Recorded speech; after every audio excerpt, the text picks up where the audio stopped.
Hi, it's Emily from WTA. I love a good leather bag, and this one from Rustic Town is so nice. There's just something so effortlessly classy about a full grain leather bag.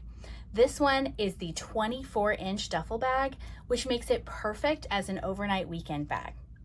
I wanted to use this for taking our overlanding trailer out for the weekend because we designed our overlanding trailer in kind of a British luxe retro feel, and I think this bag accentuates and complements that style really well. Once I got this bag, I realized I was going to be using it for a lot more than just the weekends with the overlanding trailer because it is such a classic design and full of that weekender, hip, but classic feel.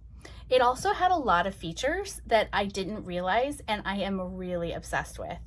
Inside there is a very spacious main pocket, so you can fit easily a week's worth of clothes in here, including your shoes.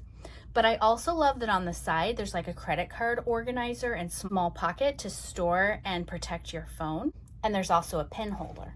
On the opposite side, there's a zipper pocket, so you can keep all of your small items stashed and organized. The quality of the stitching and the zipper on this are really nice, and you can see the handcrafted love that went into the design and making of this bag. The shoulder strap is really comfortable, and I found that it's pretty easy to wear as a crossbody bag as well. I love a bag that is both functional and has a timeless style. This bag will never go out of style, and it's going to be so nice to have for years to come. It would also make such a beautiful gift for someone in your life. I really love the antiqued and weather look of this bag, and I think you're going to love it too. But that's my point of view.